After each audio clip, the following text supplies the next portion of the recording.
In this episode, we're going to talk about Thonock Park and the Karsten Lakes Course. So this was the afternoon after the ping fitting. So we've come out of the fitting and we've got the wrong clubs. How you doing, Luke? I'm all right, thank you, Simon. Yeah, how are you? You all right? Yeah, not bad.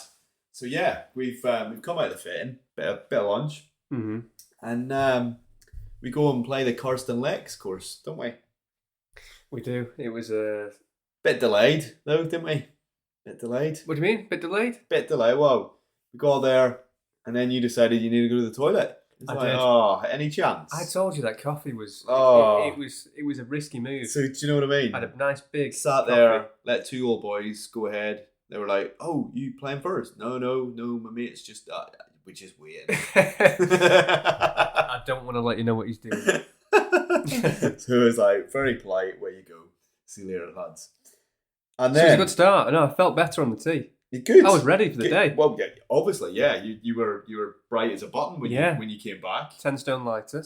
Absolutely. You know, maybe I should have done that because I double bogeyed the first. Oh yeah, it was a tough start for you. It was, wasn't it? It was tough. Went left into the rough straight away, and it's like, that's not great, is it? No.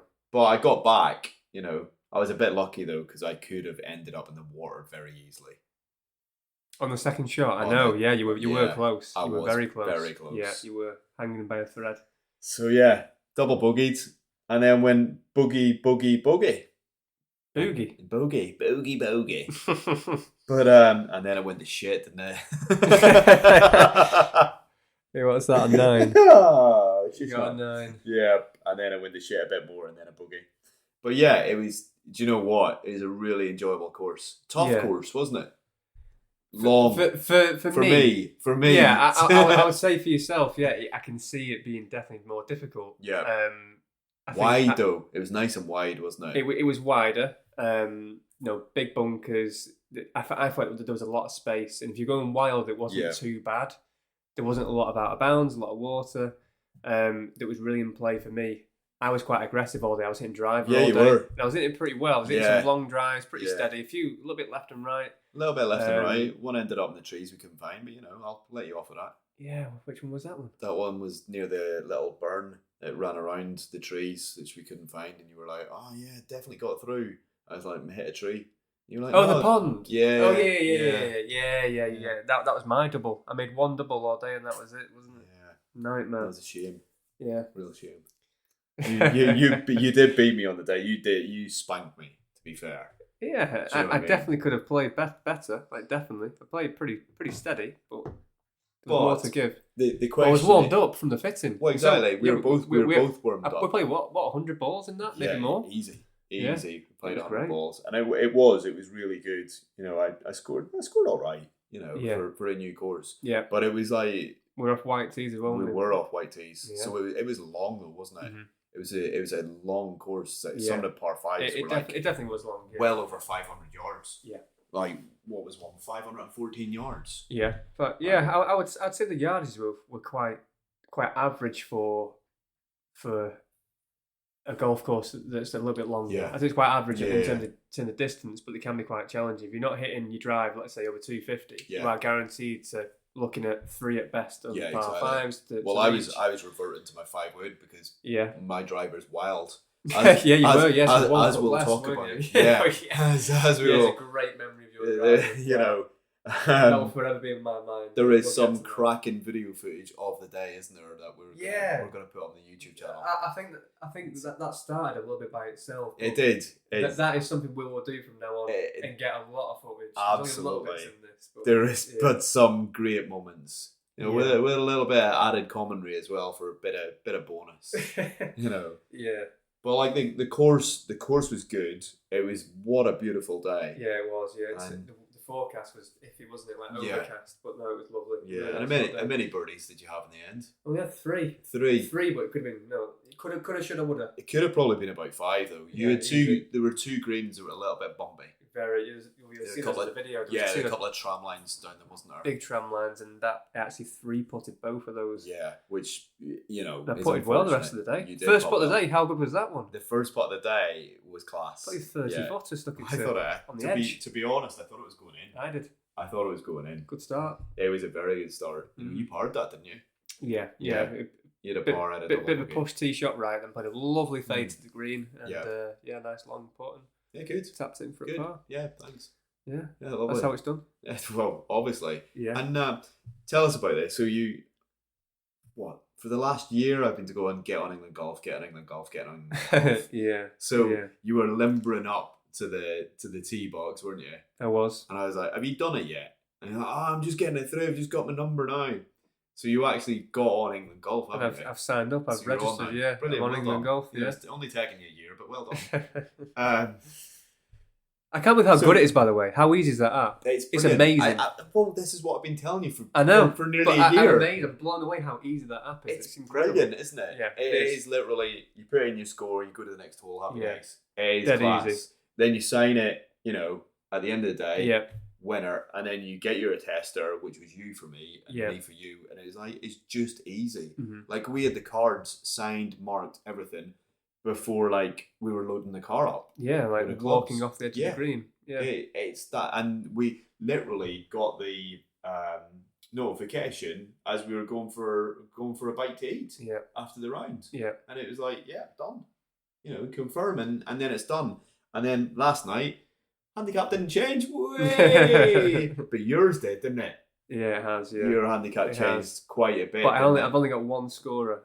I've only got one scoring round. Well, you've got two now. You've got one that counts. 1 out of 2 that count. It's got 2 rounds. One's high, one's average, and what? Well, yeah, but it started on 3.8 or 3.6, didn't it? 3.6, I think it was. Yeah. So what did you come down to last night when it did its trick? It was plus 0.5. Plus so 0.5. Plus 1. So scratch. To that, yeah. So I was playing a scratch golfer yesterday. You were, yeah. I should be though as a pro. Well, obviously. And that was an average round for you. That know, nothing special. You could see it, couldn't Trust you? me, I know. Yeah. I was at one point. I was only 3 points behind you. Yeah. I was like, come on, let's go.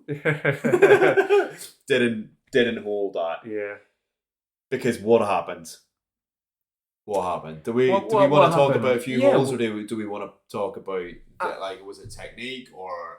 Well, the technique's easy because it was consistent, wasn't it? Tell me, bro. Right. What happened? We mentioned it a couple of times. I had to keep reminding you. Yeah. I had to keep reminding you what it is, and But remember, my back can't do all of what you wanted to do. No, but that's positioning at the top. Well, but I would say covering over the golf ball, that was the biggest fault. Yeah. As you're going down on the downswing, you're pulling the chest back away, lifting out of it. And sometimes the club would be also too far behind you. Yeah. So when you're swinging in and actually trying to hit the golf ball, you're at impact and the club's just way behind. Yeah. And then there's the wild shot that we don't want. But when you were focusing your chest being over the ball, I was hitting you were doing it well. Yeah, you were. I have to take more time in the short game, don't I? That's why you bollocked me for that, didn't you? A few times. I had to give you feedback because you were taking longer on the tee than you were around the green. Yeah. And the green is a scoring zone. You were so fast. You'd walk to it, but by the time you even turn around and look back, the ball is rolling towards a hole or wherever, flying over the green. All right. So it was just really fast. Yeah. So I got to slow down a bit. Yeah, slow down, calculate the shot, see it, height, what club. And that's for a lot of hackers as well. A lot of hackers will probably well, I need to hit it. If you play quick, just play quick on the long game. Yeah. Just when you get to the green, just take a bit longer. Time. Yeah. So that's where you should take more time, isn't it? Try and get it in. Try and calculate how could that golf ball go in the hole from. Let's say you're 20 yards off the green. How can I get this in? Yeah. And more often than not, you're gonna leave it pretty close. Or much closer than you would have done if you hadn't. Yeah. And the other one might drop in. You never know. Well, that's true. And obviously, we've got to talk about the 18th, haven't we? Yeah, that was just so special. No! It was a highlight of my day. Oh no! So anybody who plays with Simon, or unless we get some footage of him, we didn't manage to get any of him saying this. But ever since I've known him, whenever he hits a bad shot, his reaction straight away is "Oh no!" And it is hilarious. He kept doing it all day. And I've got to describe this 18th tee shot. And I near topped a few drives pretty low, and on the 18 I did the same, but it did like a nice runner through to the middle of the fairway. It ran on, and I think I gave Simon a bad image from that. So he had his 5-wood, and the which I do hit. He hits well, quite nicely, don't I? You do definitely. I was like... And he topped it about 15 to 20 yards in front of the tee. And it went into the long grass. We couldn't even find it. It literally rolled off the tee. We couldn't find his ball in this rough. I was laughing. It was pretty funny. I felt bad for him, so I said, "No, you didn't." No, I did, because he was ruining the last part of the day. And I thought, right, just get your driver. It's got a massive surface area. It's not a tee bag. Just hit it somewhere. Just have a blast. So didn't I? So I watched you go back. I stood behind a tree. Yeah. Because I was 20 yards in front of the tree. So I was hiding a little bit. And just trying to describe what I heard. So you were ready. You swung down. I could hear the swing about to approach impact. I heard the driver hit the ground on a massive chunk. Then the ball got struck, and a big "oh no!" And I couldn't even see you, so I'm already laughing. And then I saw the ball land in exactly the same spot, 20 yards in front of the tee. And luckily, we just found it. It was so bad. I have got footage of the next shot, but he bad. topped a 5-wood. Yeah, but the next shot is even fucking worse. It was a tough shot though. Fuck's sake. But, wow, it was the rough had sort of tangled itself around the ball, hadn't it? So I had to take it. It was buried. Yeah, it was absolutely buried. And there was a ditch, like what? 10 yards away, if even that. So you went 30 yards off the tee and called it quits on that hole. It was hilarious. I had to take a blob. You did. Was like, fuck's sake. You hadn't got past 30 yards and called it a blob. You were pissing yourself. You were actually pissing yourself. Then I put it down. Like we walked on down to where your ball was. Yeah. And I fucking hit a great shot. You caught an absolute flyer with the 5-wood. Put it right down there. Yeah. But just to witness an 5-wood top. And then go to a chunk drive. You hit the ground pretty well. Chunked it 20 yards. I actually hurt myself when I hit the ground so hard. I was like, oh. If I had that on video, that was one for YouTube. That was a classic. That was going to You've Been Framed. It was funny because I couldn't actually see you. I just heard the "oh no" chunk, and the ball lands in the same spot. The funny thing was, once I said "oh no," I literally just hit the ball, and then the ball must have been in flight going fuck all distance, and I could hear you laughing. I could fucking hear you. I couldn't see you, but I could hear you laughing because it had been 2 "oh no's in a row. It was. I felt bad. You'd lost. I'd lost 2 balls. I'd lost my way, and you'd not made it past 30 yards after tee. It was. Yeah, I felt bad, and we had a guy behind us, didn't we? We had this one chap. His playing partner didn't show up, so we had kept him pretty well behind all day. We'd done all right. He wasn't chasing us, was he? Yeah, but by the time he caught us up on the 18th, we were on the edge of the first tee box, and he's there. Oh god! You even showed it at him and said, "I said, please, do you want to go through?" And he said, "I'm in no rush." I thought, right, okay. You have no idea what we've just been through. Yeah. No, I think he did. I think it was a classic. Yeah. You might not have heard the "oh no." that was our first round, I think, properly since the pod to talk about a round, a proper one. Yeah. It was enjoyable. It was good fun. It was really good fun.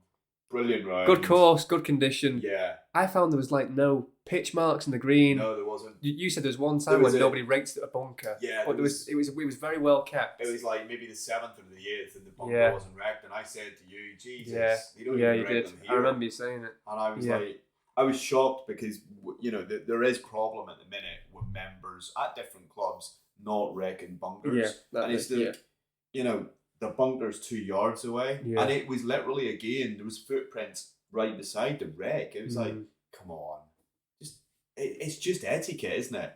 It's just etiquette. It is. It's so easy to do. But that's just reminded me of something. I'm not sure if you've seen it, but this morning on Twitter I saw a post from a head pro, and somebody's taken. He's in Australia, and somebody's taken 20 divots around the hole on a green. Like, what must be going through your mind to be doing that? That's unbelievable. 20. It looks like there's about 20 chunks around the hole. That's shocking. The course looks brilliant as well. Why would you do that, though? No idea. that's just bollocks. It's just like there's no respect. There's no respect. Yeah. There's no respect for yourself. There's no respect for the course, and there's definitely no respect for the greenskeepers. Definitely. And that's bollocks to me. Yeah, it is. Because it's like, you know, you do pay and you expect a